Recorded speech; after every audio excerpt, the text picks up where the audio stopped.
Bismillahirrahmanirrahim. Ila hadratin Nabi al-Mustafa Rasulullah sallallahu alaihi wasallam wa abaihi, ummahatihi wa ikhwanihi min al-anbiya'i wal mursalin wal malaikatil muqarrabin wa ali kulli wassahabati ajma'in wa jami' awliya'na al-ghudab wal awtad wal abdal wal nuqaba wal nujaba wa sa'iri ibadillah salihin wa illa arwah islafina wa walidina wa masyayikhina wa hawashina wa qaribina wa jami'i ahli hadhihi silsilah wal muslimina wal muslimin wal mu'minina wal mu'minat anna Allah taghashshahum bil rahmati wal maghfirah wa anna muhallahu yaf'ana bi 'ulumihim bi asrarihim anwarihim wa nafahatihim wa barakatihim fid din wad dunya wal akhirah. Al-Fatihah. A'udzu billahi minasy syaithanir rajim. Bismillahirrahmanirrahim. Alhamdulillahi rabbil alamin arrahmanir rahim maliki yaumiddin. Iyyaka na'budu wa iyyaka nasta'in ihdinas siratal mustaqim siratal ladzina an'amta 'alaihim ghairil maghdubi 'alaihim waladdallin. Amin. Bismillahirrahmanirrahim. Alhamdulillahi rabbil alamin wa bihi nasta'in 'ala umuri dunya waddin wassalatu wassalamu 'ala asyrafil anbiya'i wal mursalin sayyidina maulana Muhammadin wa 'ala alihi wa sahbihi ajma'in. Qad rabbi shrah li sadri wa yassir li amri wahlul 'uqdatam min lisani yafqahu qawli. افتح بيننا بين قومنا بالحق وأنت خير الفاتحين. اللهم افتح لنا حكمتك وانشر علينا رحمتك يا ذا الجلال والإكرام. سبحانك لا علم لنا إلا ما علمتنا إنك أنت العليم الحكيم. سبحانك لا فهم لنا إلا ما فهمتنا إنك أنت الجواد الكريم. اللهم لا سهل إلا ما جعلته سهلا وأنت تجعل الحزن إذا شئت سهلا. رب يسر ولا تعسر يا كريم. رب تمم بالخير يا رب العالمين. Ya Allah, Ya Ghafur, Ya Rahim, wahai Tuhan kami yang Maha Pengampun lagi Maha Penyayang. Ampunilah semua dosa-dosa, kesalahan, kesilapan, kelalaian dan kecuaian kami terhadap-Mu, Ya Allah. Ya Allah, ampunilah kedua ibu bapa kami, rahmati dan kasihanilah kedua mereka seperti mana mereka mengasihi dan menyayangi kami sewaktu membesarkan kami semenjak kami masih kecil lagi, Ya Allah. Ya Allah, ampunkanlah juga sekalian guru-guru dalam mendidik kami, Ya Allah. Dan Kau ampunkanlah pasangan hidup kami, suami isteri kami, anak-anak kami, anak diri kami, sekalian ahli keluarga dan kerabat kami, dan sekalian umat Islam, Ya Allah. Kau ampunkanlah mereka, rahmatilah mereka, berkatilah mereka sama ada mereka masih hidup ataupun telah meninggal dunia, Ya Allah. Ya Allah, sesungguhnya pada malam ini kami berhimpun kerana-Mu dan Kau Maha mengetahui apa yang kami niatkan dalam hati kami ini. Maka Kau bukakanlah segala pintu-pintu hati kami ini, Ya Fattah. Lembutkanlah jiwa kami ini, Ya Latif. Sucikanlah nafsu kami, lapangkanlah dada kami, permudahkanlah kesemua urusan kami, pecahkanlah kesukaran kami, perbaiki dan mudahkanlah lagi akhlak kelakuan kami, lancarkanlah percakapan kami, luaskanlah rezeki kami, lunaskanlah hutang-hutang kami, sembuhkanlah penyakit kami, sehatkanlah tubuh badan kami, dan tunaikanlah hajat-hajat kami yang ada kebaikan pada agama dunia dan akhirat kami. Dan Kau bukakanlah ikatan yang terdapat pada lidah-lidah kami ini agar kami dapat memahami antara satu sama lain, Ya Allah. Ya Allah, Ya Alimul Ghaibi Wasyahadah, Kau tambahkanlah lagi buat kami ilmu-ilmu yang bermanfaat, rezekikanlah kami kefahaman para Nabi, ingatan para Rasul, ilham para malaikat yang hampir bagian-Mu, Ya Allah. Serta kurniakanlah kekuatan kepada kami agar kami dapat beramal dengan setiap kebaikan, menjauhkan diri kami dari setiap keburukan. Dan Kau peliharalah kami dan jauhkanlah kami dari setiap kejahatan dan tipu daya makhluk-Mu, dan dari setiap pandangan manusia memandang kami dengan iri hati, serta daripada sekalian mereka yang mempunyai perasaan hasad dengki terhadap kami. Hamida alim. Alhamdulillah wala ni'man nasir wala hawla wala quwwata illa billahil aliyyil azim. Sallallahu ala sayyidina Muhammad wa ala alihi wa sahbihi baraka wasallam ajma'in. Walhamdulillahi rabbil alamin. Assalamualaikum warahmatullahi ta'ala wabarakatuh. Alhamdulillah, yang muliakan tuan-tuan dan puan, ibu-ibu, ayah dan anak dirahmati Allah Subhanahu wa ta'ala. Saya dikasihi kerana Allah Subhanahu wa ta'ala sekalian. Alhamdulillah, syukur kehadirat Allah Subhanahu wa ta'ala. Malam ni kita dapat bertemu sekali lagi. Apa khabar tuan-tuan dan puan? Anak-anak tak tanya apa khabar anak-anak.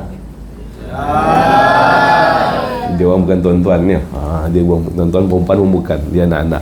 Jadi alhamdulillah tuan-tuan, seperti mana telah kita maklumkan sebelum ini, di mana setelah berakhirnya sesi pengajian kita itu hari dan berakhirnya kitab Matan Ummi Al-Barahin, dan setelah maklumkan kepada tuan-tuan dan puan berkenaan tentang kitab yang kita akan bincangkan selepas daripada ini.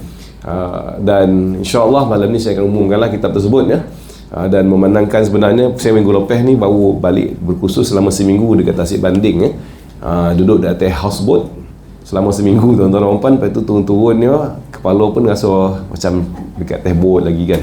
Waktu mandi pun, waktu dekat apa ni nak solat, sebab semua aktiviti kita lakukan di atas houseboat. Dan kita hanya berhenti dekat satu point, lepas tu berakit lah, macam-macam lah aktiviti dibuat. Semua sekali program tu dibuat di atas houseboat lah. Adalah touchdown dekat tanah tu, tapi kejap-kejap lah. Jadi 2-3 hari saya balik itu hari sampai sini hari Sabtu malam Ahad, Isnin, hari ni Selasa kan. 2 hari Alhamdulillah poning tu dah hilang. Cuma tinggal lagi ada sedikit apalah semua dia transfer pula ke rumah poning tu kan. Rumah pula yang jadi apa ni terbayang-bayang kan. Jadi Alhamdulillah tuan-tuan sekalian. Jadi dan telah saya fikirkan juga antara kitab yang telah perhatikan sebelum ni ada 2 cadangan lah. Cumanya ada sedikit pembaharuan. Mungkin tuan-tuan dan puan sebelum ni tak pastilah. Jadi untuk kali ini saya fikirkan kita lebih menjurus kepada fokus kita adalah untuk kita nak pergi kepada intipati, dan juga kita nak fokuskan kepada aplikasi, terus praktikkan tuan-tuan dan puan. Itu better daripada kalau tuan-tuan dan puan sebelum ni kalau kita bincang kitab Matan Ibrahim itu sendiri pun bertahun mak aku kan nak habiskan tu.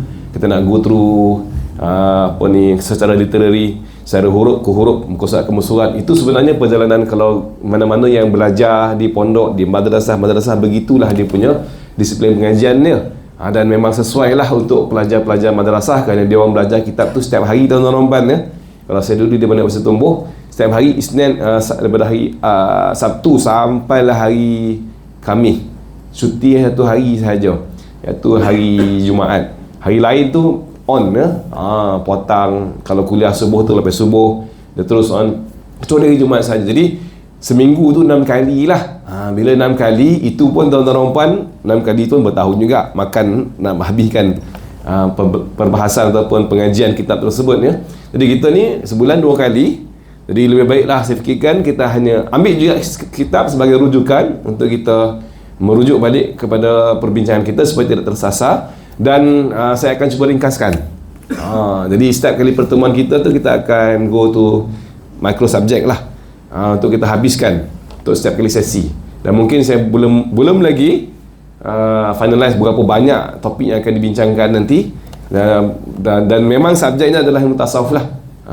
Ya, dan kitab rujukan dia tu adalah kitab Penawar Bagi Hati.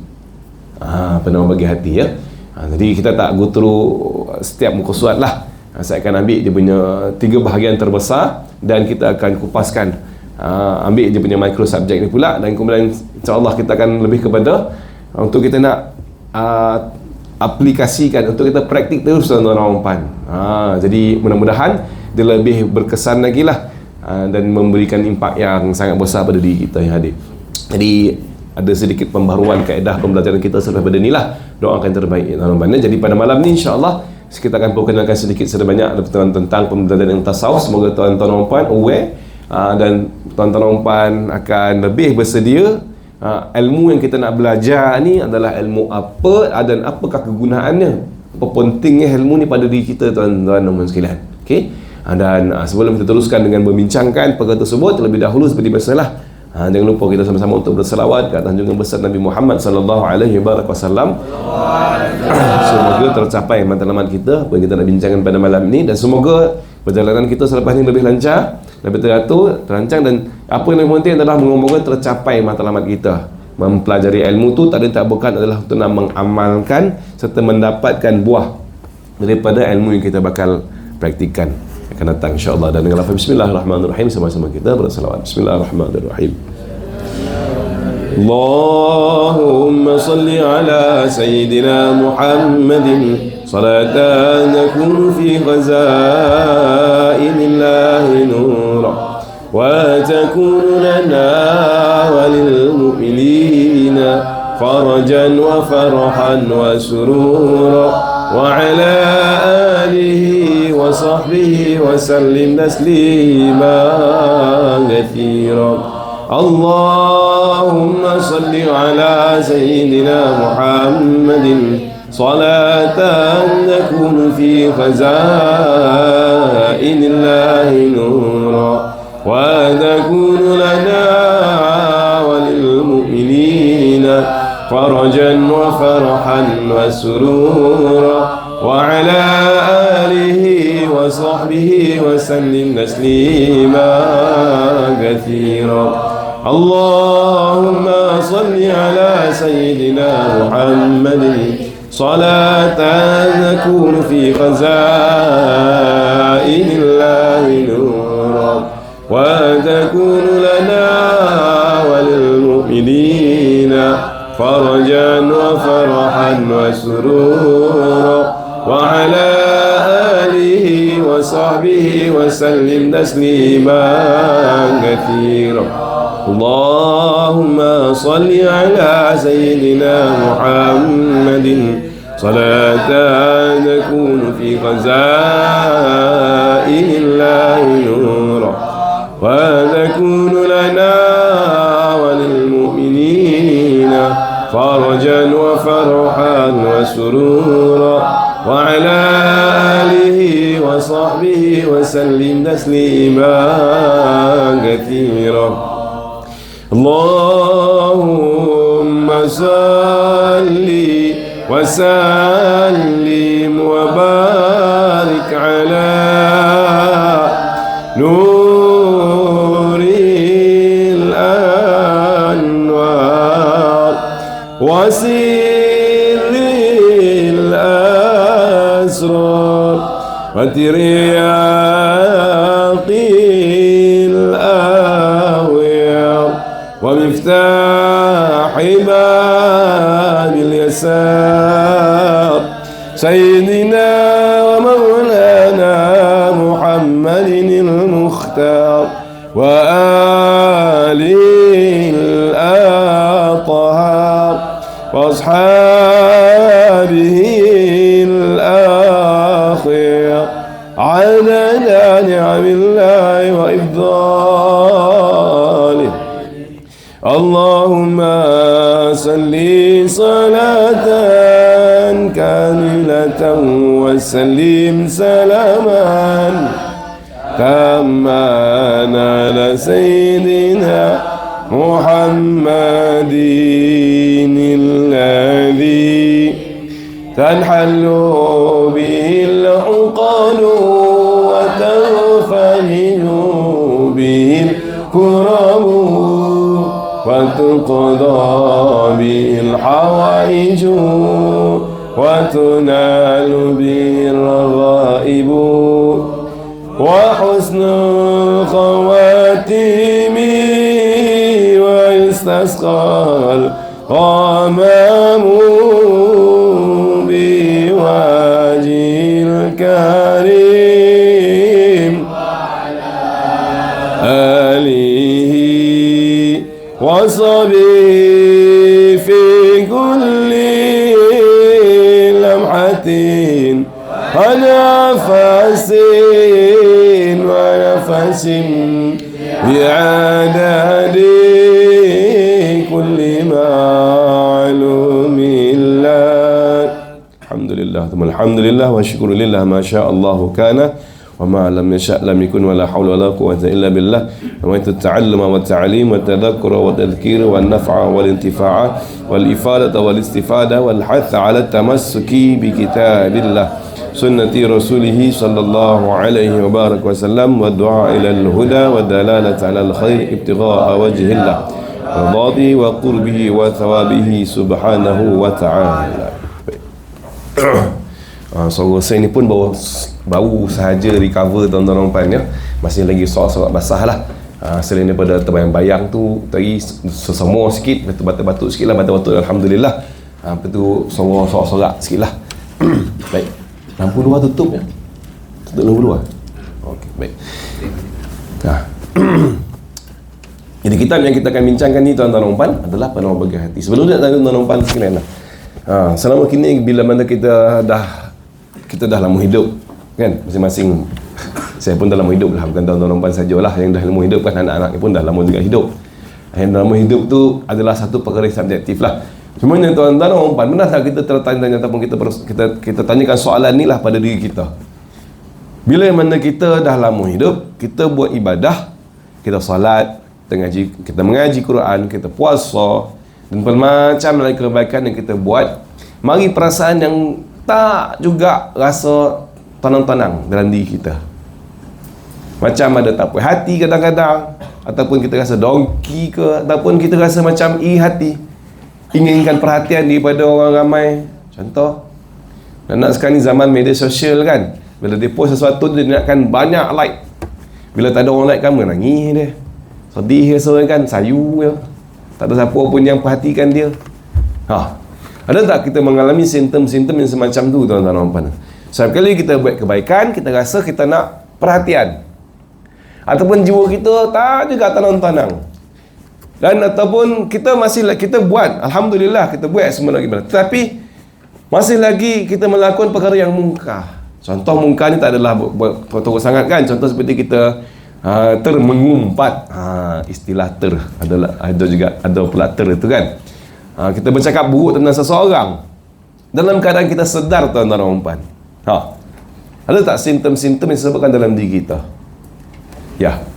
Dan kenapa perkara itu berlaku, tuan-tuan dan puan? Kalau sekiranya ada, sebenarnya itu adalah petanda di mana hati kita mempunyai problem, masalah, dan dia perlu dibersihkan. Kerana semua perkara-perkara tadi tu, perasaan dengan perbuatan, kadang-kadang dia perasaan tak tenang, perasaan dongki, iri hati, cemburu, rasa bangga, rasa lebih pada orang lain. Kadang-kadang kita rasa kita ni hebat, wah kita banyak amal ibadah. Mari perasaan tu, tuan-tuan dan puan. Dan perasaan tu langsung tidak ada kaitan dengan syukur kita pada Allah Subhanahu Wa Taala. Ada orang dia datang juga perasaan macam tu, tetapi bila mana dia ingat kembali semua kelebihan yang dia ada tu sebenarnya daripada Allah, perasaan tu dia akan tak adalah terlampau orang kata apa, terlampau menyebabkan dia lupa diri. Dia ingat balik Allah Subhanahu Wa Taala, dia bersyukur. Ada yang macam tu. Tapi yang dia ni langsung tak ada, langsung sandarkan pada Allah Subhanahu Wa Taala. Bila mana dia dah banyak buat ibadah, dia langsung rasakan diri dia lah segala-galanya. Nah, kalau sekiranya ada rasa macam tu dalam diri kita, tuan-tuan dan puan sekalian, itu petanda hati kita berpenyakit, salah satu. Ya, dan inilah yang akan dibahaskan dalam ilmu tasawuf. Bagaimana kita nak merawat balik hati kita. Bila mana kita dah tahu hati kita mari perasaan macam tu, ataupun kadang-kadang tadi bila mana kita dah buat kebaikan dah buat solat kita solat, mengaji, berzikir kan, bersedekah kita bersedekah, segala benda lah, segala ilmu kita kuasai, tuan-tuan dan puan. Tapi at the end of the day, bagi orang Jawa kan, masih lagi mengumpat, cakap belakang buruk tentang orang sesama dia. Ini bukan orang perempuan saja ya. Kadang-kadang bila sebut perkataan mengumpat ni terbayanglah mak-mak kan. Tapi yang baik pasal, tuan-tuan dan puan ya, ayah-ayah pun lebih apa kurang hebatnya juga. Jangankan ayah-ayah, anak-anak ni pun, tapi bukan anak di sinilah. Di kalangan anak-anak ni pun tak kurang hebatnya juga kalau bercakap buruk tentang seseorang. Betul anak-anak? Tak mengaku dah. Mengaku, ada yang mengaku. See? Jadi dia berlaku pada sesiapa sahaja sebenarnya. Dia bukanlah secara umum orang perempuan saja. Jadi fokuslah mengumpat kan, tengok orang perempuan. Tidak. Dia berlaku pada semua individu. Setiap orang dia boleh terjatuh kepada perbuatan tersebut, tuan-tuan dan puan. Ya. Dan apa yang menyebabkan dia terjatuh? Itu dengan perbuatan. Perbuatan tu masih lagi dilakukan. Tadilah kembali kepada soal hatinya. Itu adalah perilaku. Kalau tadi perasaan terlintas dalam hati dia, yang ini perbuatan. Perbuatan ini berlaku kenapa? Setiap perilaku yang berlaku di luar tu sebenarnya dia berpunca daripada dalam. Dan di dalam ni ada dua bahagian yang memainkan peranan, tuan-tuan dan puan. Mana? Yang pertama, dia punya fikiran. Dan yang kedua, dia punya perasaan. Fikiran, perasaan. Apa difikir dan apa yang dirasa. Dan itulah yang akan dibuat. Ya. Jadi inilah punca. Bila dia fikir dengan akal lah. Rasa dengan apa, tuan-tuan dan puan? Rasa dengan hati. Dia sentiasa merespon kedua-dua ni ya. Fikir rasa, kemudian barulah dia buat. Nah, jadi bila mana kita nak merubah kelakuan di luar, seandainya kita dah buat, Alhamdulillah, kebaikan pun kita buat, Keburukan pun sama juga pada masa yang sama. Sedangkan dalam Al-Quranul Karim Allah Ta'ala nyatakan inna salat tatanha anil fahsya'i wal munkar. Sesungguhnya solat itu dia berperanan sebagai mencegah kemungkaran. Apa mungkar atau narumpan? Mungkar ni tak semestinya yang besar-besar. Bukan semestinya yang mencuri ke, merompak ke, bunuh orang ke, berzina. Tidak. Walau sekecil-kecil kemungkaran yang dilakukan, seperti tadilah. Tapi mengumpat ni bukan kocik, tuan-tuan umpannya. Mengumpat ni bukan kocik-kocik. Mengumpat ni besar sebenarnya. Cuma kita rasa alah remeh benda ni kan. Itu di antaranya. Ya. Demikian juga lah yang lain kemungkaran-kemungkaran yang lain. Jadi bila mana kita dah melakukan salat, kebaikan, masih tetap melakukan kemungkaran. Dan kenapa masih lagi berbuat kemungkaran? Jawapan yang tak bukan tuan-tuan umpan. Dia terletak pada hati kita. Itu petanda hati kita mempunyai masalah. Bila hati kita mempunyai masalah, bagaimana kita nak merawatnya? Tak ada temukan. Kita kena merujuk kepada ilmu tasawuf. Ya, sebab itulah ilmu tasawuf ni adalah salah satu ilmu yang dinamakan sebagai fardu ain. Apa fardu? Tuan-tuan nampak, fardu ialah wajib. Ain, ni bukan nama orang ni, ada orang nama ain di sini.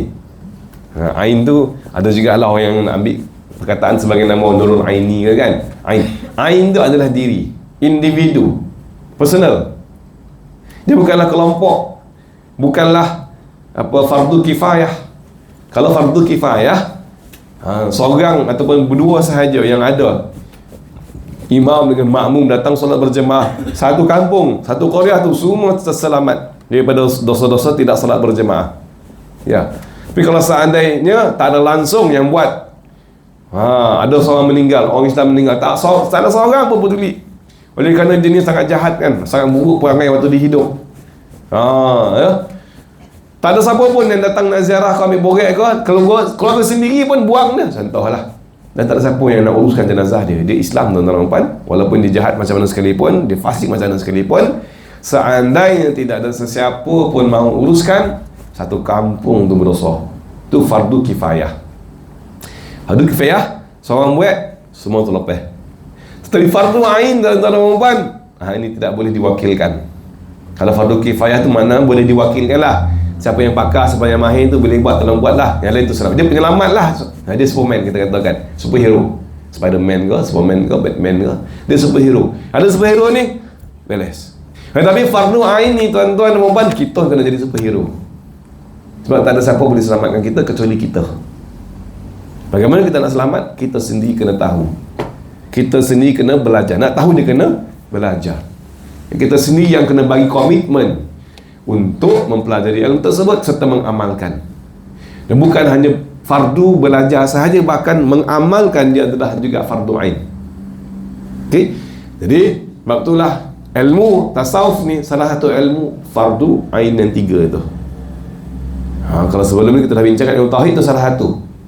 Ya, yang keduanya adalah ilmu fiqh untuk memperbetulkan kita punya ibadah. Kalau ilmu tauhid untuk memperbetulkan akidah, fiqh untuk membetulkan ibadah, manakala tasawuf untuk membetulkan kita punya akhlak.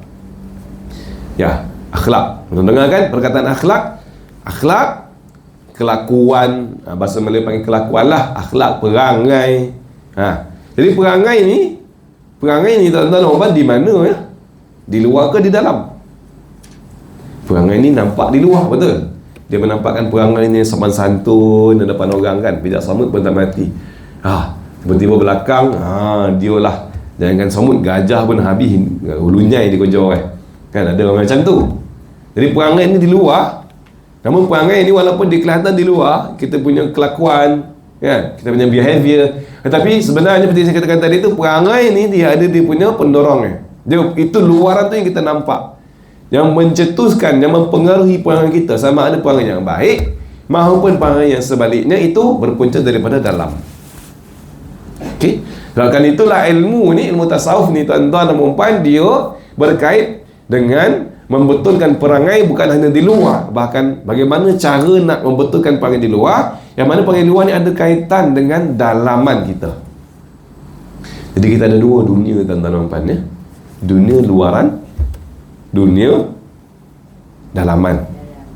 Luar, dalam. Luar ni yang manusia nampak lah, yang kita nampak. Satu lagi yang dalam. Jadi macam mana kita di luar tu sebenarnya berasal daripada dalam kita, secara ringkasnya. Ya. Jadi itu, sebab itulah ilmu ni dinamakan sebagai ilmu fardu ain. Fardu kewajipan. Sesiapa yang dia belajar, dia amalkan, maka terselamat daripada tuntutan kewajipan dia mempelajari dan mengamalkan. Sesiapa yang dia tak pernah belajar, ilmu lain bukan main.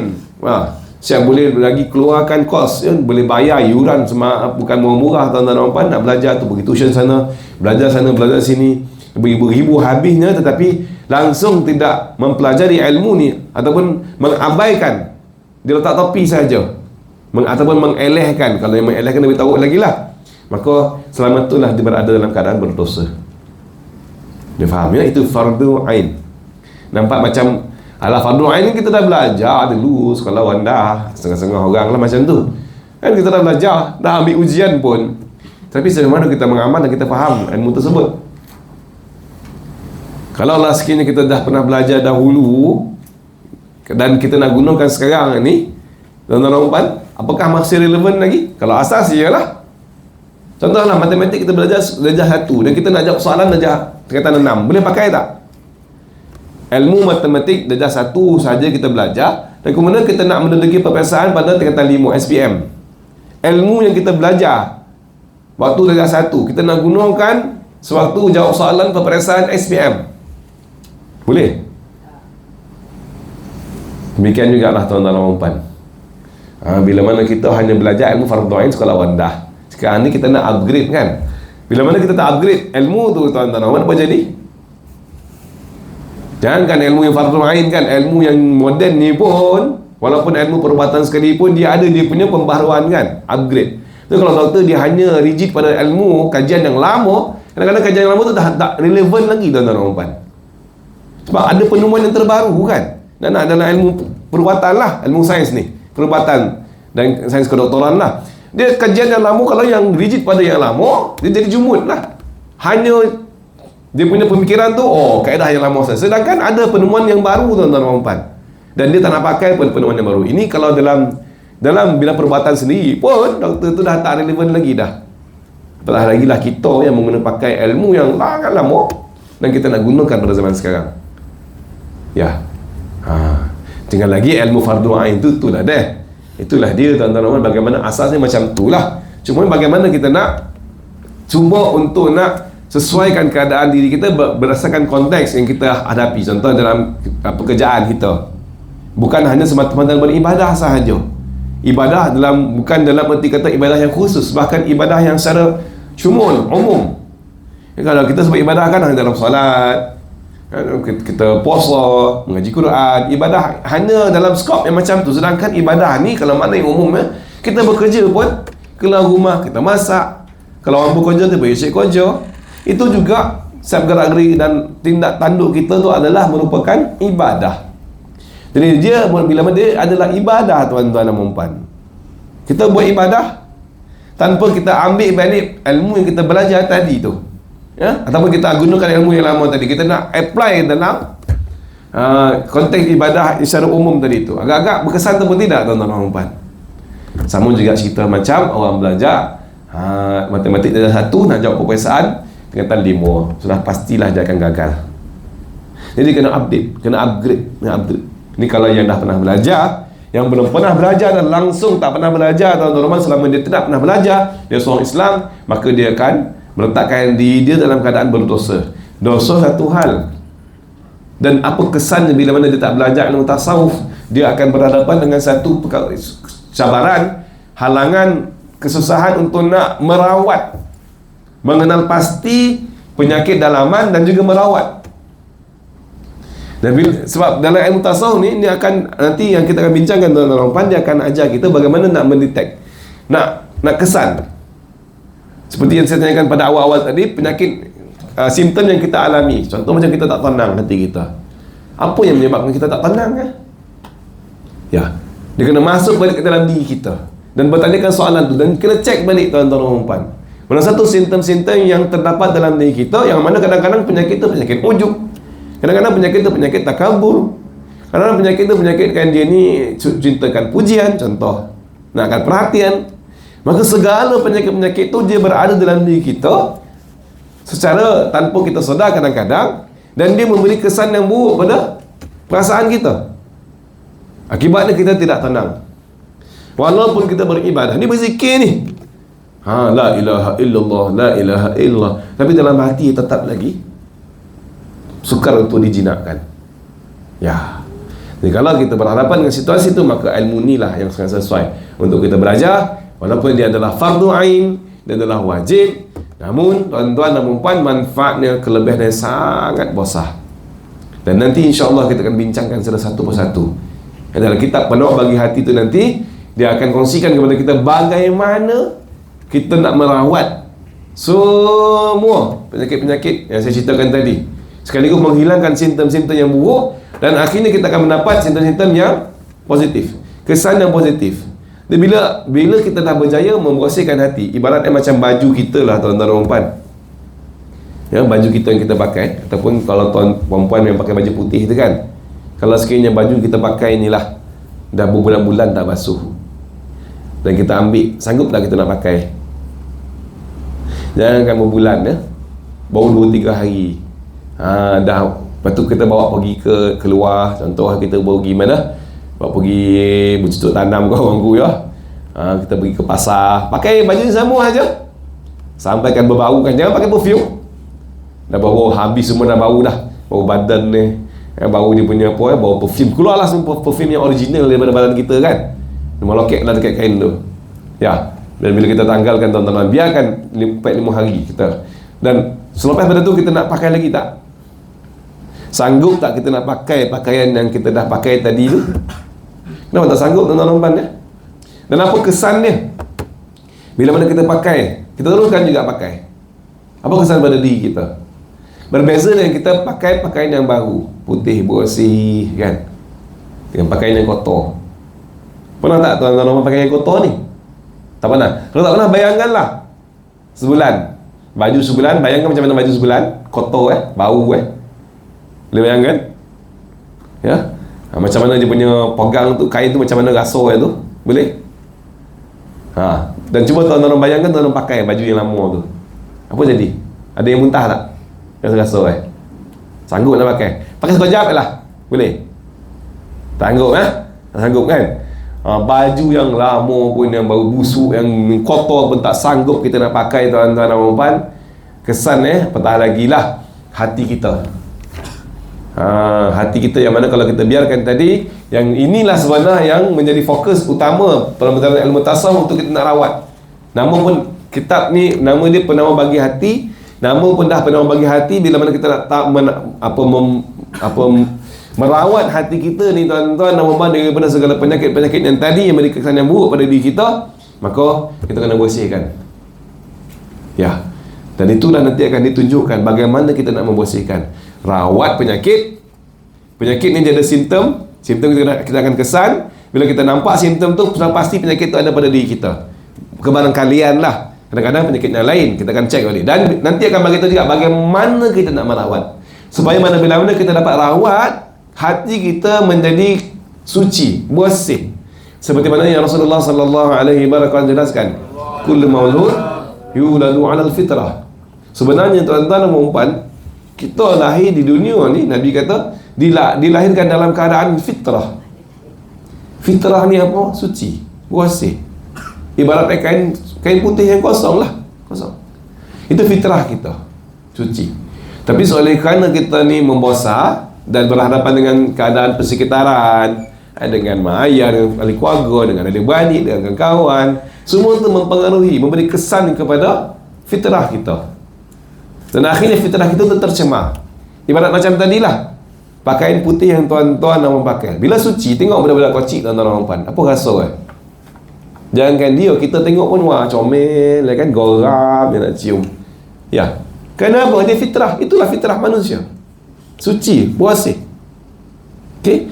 Jadi bila mana dia membesar, itu bukan persiaran saja, bahkan juga rayuan, pujukan, bisikan, hasutan iblis syaitan dan perkara yang berada sekeliling itulah menyebabkan dia tidak kembali, dia fitrah tu tercemar. Dan bila fitrah tu tercemar, tuan-tuan dan puan, itu yang saya tanyakan tadi tu, dia akan rasa jiwa tidak tenang.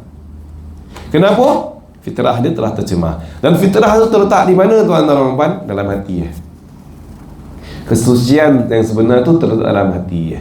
Jadi bila mana kita berjaya membersihkan tadi penyakit yang telah kita alami, insya-Allah kita akan kembali kepada fitrah. Dan fitrah kita suci, bersih. Macam mana tuan-tuan dan puan bila pakai pakaian yang baru, yang warna putih, saya kira bukan saja warnanya, tapi warna dan pakaian tu dia bersih, dia suci, dan dia berbau wangi. Nak yang pakai soflan ke apa sajalah, ya kan? Apa perasaan tuan-tuan dan puan? Rasa selesa tak? Berbanding dengan kita pakai pakaian yang kotor tadi. So, mana satu pilihan kita, tuan-tuan dan puan? Kita nak teruskan dengan pakaian-pakaian yang kotor, tak sanggup kan kalau luar kita tak sanggup. Kenapa kita sanggup biarkan dalam kita terus tercemar dan kotor? Ya. Jadi kalau kita nak bersihkan, kita ada keinginan yang kuat untuk kita nak sucikan kembali, supaya bila kita dapat sucikan dan dalam ini hati kita, maka kita punya kelakuan segalanya akan ikut suci juga, akan ikut bersih juga, tuan-tuan dan puan. Seperti mana yang Nabi SAW jelaskan, ya? Ala anna fi jasadi Adam mudghah idza salahat salahat jasadu kullu wa idza fasadat fasadal jasadu kullu ala wa hiya al-qalb. Dalam hati, dalam diri manusia ni, Nabi kata ada segumpal daging.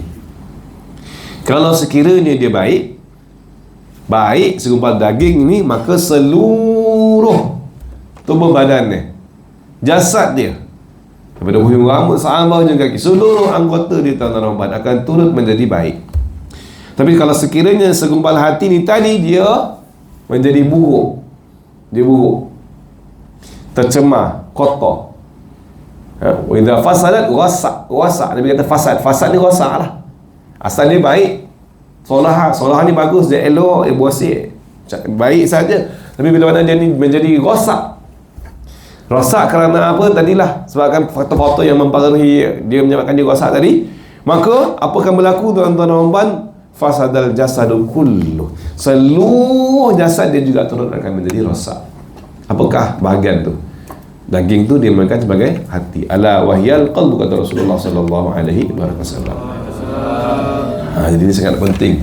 Oleh kerana itulah dalam ilmu tasawuf nanti dia akan membincangkan tentang bagaimana cara kita nak merawat kembali setelah kita kenal pasti penyakit, dan how untuk kita rawat penyakit tersebut. Ya. Dan bila mana kita dah berjaya membersihkan hati kita, tuan-tuan dan puan-puan sekalian, apa kesannya pada diri kita lagi? Bukan sekadar kita bersih sahaja, bahkan juga turut akan meningkatkan lagi kita punya kualiti ibadah.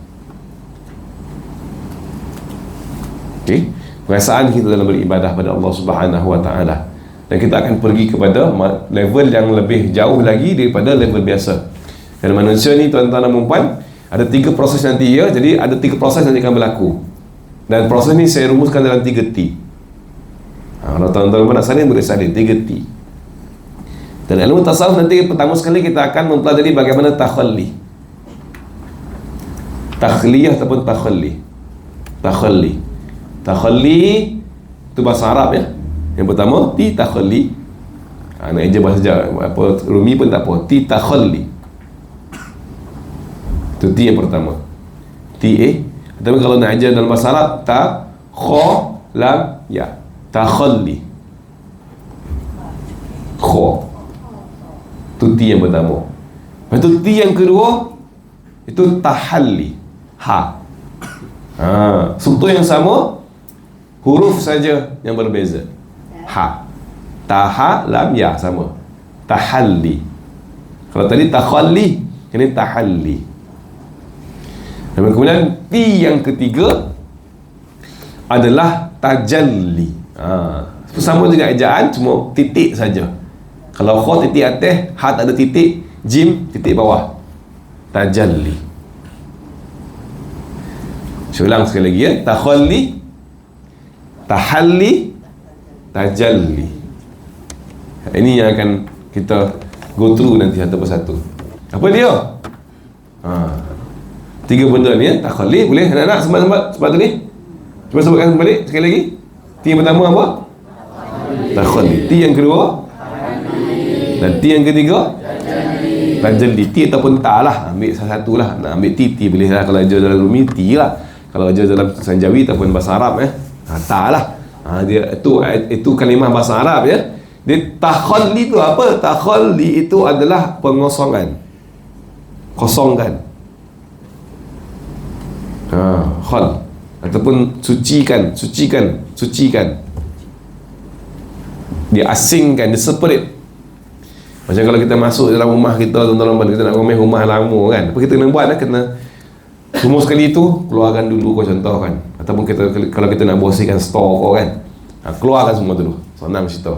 Dah berserabut sangat kan, keluarkan semua barang. Kosongkan dulu. Takhalli. T yang pertama. Itu takhalli. T yang kedua adalah tahalli. Tahalli tu apa tuan-tuan? Tahalli tu kita pasang lansir, kita cat, kita pasang kapet, contoh dalam surau ni kan. Dan apa makna tu? Tahalli adalah menghias. Kita hias. Tadi pengosongan, ini perhiasan. Kita hias. Dah kosong, jangan dibiarkan kosong. Rumah kan dah kosong tu, pasanglah langsir, cat kau, pasang tile kau. Supaya apa? Supaya sunat apa, kita selesa. Suka seronok kita. Tak adalah apa orang kata apa ni?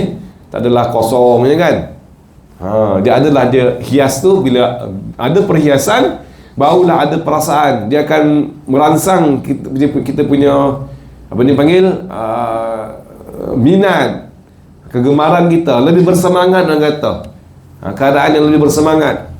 Kalau kita dalam rumah tu pun rasa tak nak keluar dah rumah tu, tak nak keluar dah. Itu contohlah tahalli. Perhiasan. Kalau takhalli tadi adalah pengosongan, tahalli adalah perhiasan. Manakala T yang ketiga adalah tajalli. Apa itu tajalli? Tajalli adalah pembukaan. Jalan penzahiran ataupun pembukaan.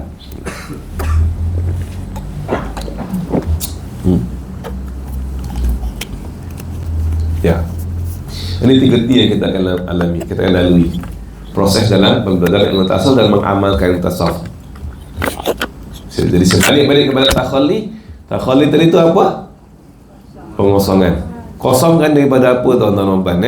Kosongkan hati kita daripada semua penyakit. Sifat madmumah yang kita bahaskan nanti, yang kita bincangkan tadi salah satu persatu dalam kitab Penambah Hati. Kita kena, dan dalam in order kita nak kosongkan hati kita daripada segala penyakit, kita kena ada support daripada luar. Penyakit ni dalam, of course lah dia duduk dalam. Luar tu macam mana hadis sebutkan tadi itu, Nabi beritahu punca ada di dalam. Tapi tak ada tempat tidak tuan-tuan dan puan, untuk kita nak menyucikan, nak kosongkan hati kita, yang di luar ni pun turut kena bagi bantuan, kena support. Dan apa yang kena di luar ni ada berapa anggota yang kita kena bagi support, ya? Kena ada ni, apa dia? 7 semua sekali. Ni nanti juga kita akan bahaskan. Mana satu anggota yang sangat-sangat kita kena, anggota ni, dan dia ibarat seperti dia saluran. Contoh macam ini air kan, ibarat air lah, air. Dan untuk air nak sampai masuk ke dalam sini tuan-tuan, pernah tengok tangki tak? Pernah tengok tangki? Tangki air, pernah tengok? Tangki air dekat mana? Atas rumahan. Okay, bawah pun ada juga dalam pasang. Tangki air tu ada berapa saluran tuan-tuan? Ada berapa? Biasanya satu lah kan. Kalau sumber tu satu lah. Dan bila sumber tu tercemar, sumber tu bersih, dia akan masuk air yang bersih. Kalau sumber tu tercemar, dia akan menakung air yang kotor. Kalau sumber tu air teh, dia akan keluar teh lah, kan? Sebab dia ada apa? Satu saluran sahaja yang akan mengalir masuk ke dalam tangki. Dan imagine kalau sekiranya tangki tu ada 7 saluran tuan-tuan. Saluran yang pertama bersih, saluran yang kedua biasa, saluran yang ketiga kotor, saluran yang keempat najis. Apa jadi ke air tu yang ditakung? Boleh bayangkan apa jadi ke air dalam tangki tu tuan-tuan? Itu juga lah ibaratnya 7 anggota luar kita ni yang akan sentiasa mengalirkan air ke dalam kolam hati kita. Oleh kerana penyakit sifat mazmumah tu kan dalam, dan dia ada sebab. Tadi saya katakan, kan hadis yang saya bacakan tadi itu, asal kita dalam keadaan fitrah suci, tapi sebabkan inilah 7 saluran ni lah dalam kita, dia air itu menjadi tercemar. Dan bila mana air itu lama-lama kelamaan dibiarkan tercemar, tuan-tuan, bayangkan tak macam mana orang jadikan air itu bertahun-tahun terbiar, tak boleh bersihkan tangki itu. Segala semua yang ada, tarik cicak lah, tarik tikus lah, pancing tikus, semua sekali benda ada dalam tu berkumpul. Boleh bayangkan tak tangki tu jadi macam mana? Itulah ibaratnya hati kita. Hati kita yang selama kini ni dia masuk macam-macam sumber daripada mata, telinga. Dan kadang-kadang dia bukan hanya sumber yang masuk saja, dia ada sumber yang akan keluar, mulut, tangan, kaki, kemaluan, perut. Maka kesemua anggota-anggota inilah yang akan mempengaruhi hati kita. Sebabkan itulah, untuk nak membersihkan tadi, nak mengosongkan hati kita, menyucikan tangki hati kita ataupun kolam hati kita dari semua kekotoran dan benda-benda yang kotor tadi, kena support juga, kena pasang juga filter pada anggota luaran kita. Semua saluran tadi yang mengalirkan air ke dalam tangki kita pun kena juga pasang filter, tuan-tuan ya. Tak kira lah apa sahaja filter, Kowi ke, Hijrah Water ke, Kuku ke, apa sahaja brand ni lah, asalkan dia adalah penapis yang boleh menapis segala kekotoran yang dipasang pada anggota-anggota yang tertentu. Boleh clear? Itu ada kaitan dengan pengosongan takhalli. Dan tu nanti kita akan go through satu persatu. Bahagian pertama nanti dalam kitab Penambang Hati tu dah satu dan tu dulu. Dan barulah nanti kita pergi kepada mengosongkan pula 10 penyakit utama. Boleh ya? 10 penyakit utama. Kita kena make sure kalau sekiranya ada penyakit ini, ya, bagaimana kita nak merawat, apa simptom-simptom. Dan suka juga saya nak pesan kepada tuan-tuan dan puan, nanti bila mana kita membincangkan tentang pengajian ilmu tasawuf, ibarat kita meletakkan cermin di hadapan kita, ya. Tolong buat macam tu. Letakkan seolah-olah kita macam saya sekarang ni sedang berhadapan dengan cermin, nampak tentang belakang apa kan, ke belakang tu cermin. Macam ni lah saya mengajar, macam saya mengajar di saya sendirilah tu kan. Kira bagilah, alhamdulillah lah. So ingin letak cermin kan, memang itulah hikmah sebenar. Ustaz mengajar, tengok di ustaz sendiri, buat tak buat kan. Contoh. Demikian juga lah tuan-tuan dan puan, kita juga kena letakkan cermin depan kita, terutama ilmu tasawuf ni. Okay. Untuk apa? Suluh balik digital. Jangan tengok online dulu tuan-tuan dan puan ya. Kalau kita tengok online pun ada cermin juga kat situ. Cermin tu terpantun pada diri kita. Setiap kali kita melihat sesiapa sahaja, tengok pada diri kita. Maksudnya itulah, kita nampak kekurangan pada orang, kita kena sedar kita pun ada kekurangan. Jangan lebih-lebih mengata. Okay? Ataupun kalau boleh jangan mengata langsung. Ibarat kita nak mengata kat dia tu, kita nak mengata kat kita lah. Macam tu. Boleh ya? Itu yang kita kena buat senantiasa. Di sepanjang kita membahaskan ataupun mempelajari, membincangkan tentang ilmu tasawuf, ibarat kita sedang melihat diri kita. Jangan cermin. Bukan kita belajar sifat takabur, nampak orang tu, kawan ni tunting jari, tunjuk orang tu. Tidak. Tengok pada diri kita. Ada tak? Kalau tak ada, alhamdulillah. Kalau ada, dia bersama-sama kita perbaiki dan kita rawat, supaya kita boleh hilangkan penyakit tu, kita korek terus tuan-tuan dan puan, dan insya-Allah kita akan lebih bahagia dalam beribadah. Itu saja matlamat kan. Baik. Itu takhalli. Dan setelah takhalli nanti baru kita bagi kepada proses tahalli. Tahalli kita akan kenal pasti pula 10 sifat mahmudah. Sifat yang dipuji. Kalau madmumah itu yang memberi kesan yang buruk, mahmudah beri kesan yang positif. Dialah sebenarnya menjemput kebahagiaan dalam diri kita, dan inilah penentu sama ada kita memiliki ciri-ciri ahlul jannah ataupun sebaliknya. Sebelum masuk syurga, kita dah ada ciri-ciri ahli syurga. Maka ahli syurga ni tuan-tuan dan puan, 10 sifat mahmudah sekurang-kurangnya ada dalam diri dia. Dan yang paling besar sebenarnya purpose kita, perjalanan kita bila mana kita belajar ilmu tasawuf ni adalah untuk capai yang ketiga. Apa dia? Tajalli. Tajalli, orang yang dah bersih dia dah kosong daripada segala sifat-sifat kekejian, semua kotor dah bersih. Dan kemudian dalam itu pula bila dah bersih, dalam tu pula dipenuhi, dalam diri dia dipenuhi sifat terpuji, dia tunggu masa tuan-tuan untuk dijemput, untuk di-invite, ya. Dia adalah calon yang terbaik untuk dijemput. Jemput ke mana? Macam kita lah, jemput pergi ke istana, yang mana betul-betul dah betul-betul layak lah kata kan. Maka golongan inilah yang akan dijemput. Kalau dalam konteks ilmu tasawuf ini, dia akan dapat mengalami, Allah Ta'ala akan campakkan perasaan dalam diri dia, berbagai sifat-sifat kepujian yang lain. Sifat kepujian lah, yang ini perasaan-perasaan yang lain yang timbul dalam diri dia. Timbul perasaan kasih sayang, timbul rindu, timbul cinta pada Allah Subhanahu wa Ta'ala. Dan pada akhirnya Allah Ta'ala akan bukakan pintu hati.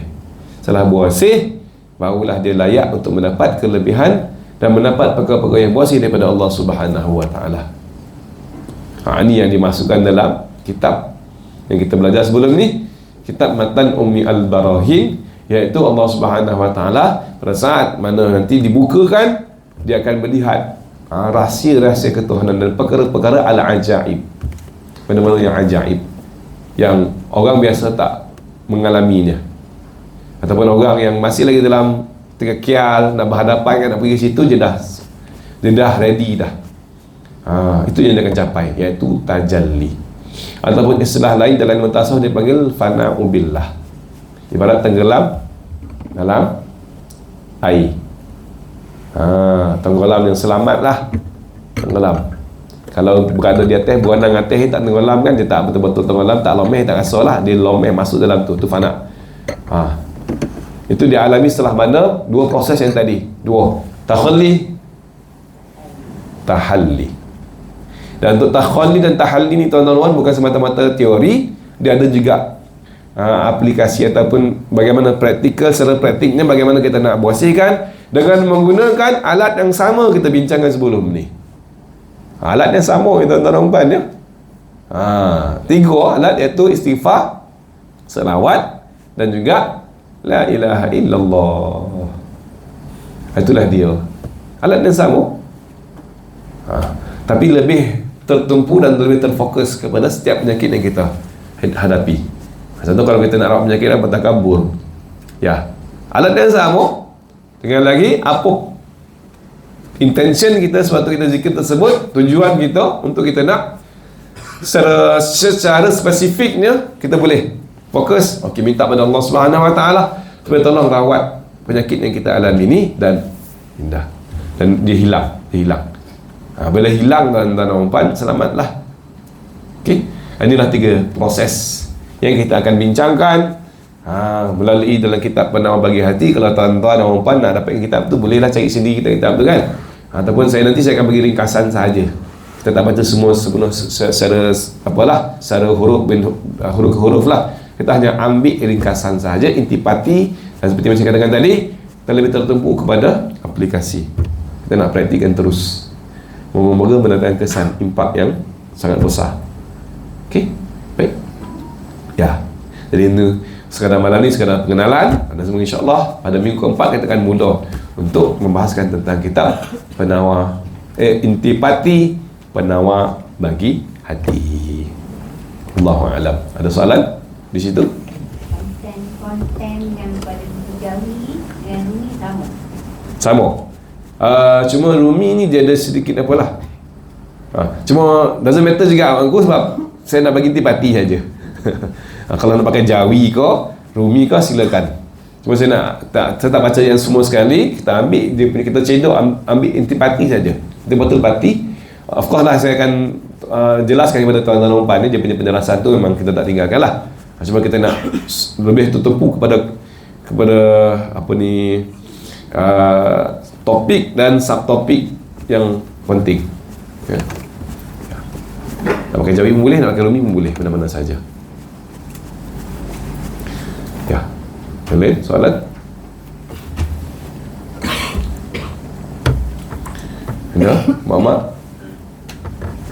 Ada soalan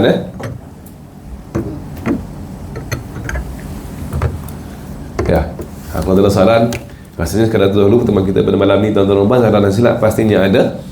daripada diri saya sebuah kekurangan. Jadi saya mohon ampun dan maaf atas kekurangan. Terima kasih atas perhatian. Dan sehingga kita berjumpa lagi insyaAllah pada pertemuan akan datang. Dan sehingga itu kita tangguhkan sesi kita pada malam ini dengan pembacaan doa. Bismillahirrahmanirrahim. Alhamdulillahirabbil alamin. Wassalatu wassalamu ala asyrafil anbiya wal mursalin wa ala alihi washabbihi ajma'in. Allahumma ighfir lana ma akhtana ma ta'ammalna ma asrarna wa ma a'lanna wa ma anta a'lamu bihi minna antal muqaddim wa antal muakhir la ilaha illa anta. Allahumma inna nas'aluka ma 'allamtana faraddahu ilayna 'indiyah ihtajna ilayh. Allahumma ja'alna min ulama'ikal 'amilin al-mukhlisin al-ghurril muhajjalin wa haqiq lana amalna rabbal alamin. Allahumma ja'al jam'ana hadha jam'a marhuma وتفرقنا من بعد فرق معصومة. اللهم لا انتهينا ربنا آتنا في الدنيا حسنة في الآخرة حسنة وقنا عذاب النار. وصلى الله على سيدنا محمد وعلى آله وصحبه بارك وسلم. الحمد لله رب العالمين. سبحانك اللهم وبحمدك أشهد أن لا إله إلا أنت أستغفرك وأتوب إليك. بسم الله الرحمن الرحيم. العصر إن الإنسان لفي خسر الذين آمنوا وعملوا الصالحات وتواصوا بالحق وتواصوا بالصبر. وقولي هذا أستغفر الله العظيم لي ولكم. السلام عليكم ورحمة الله تعالى وبركاته.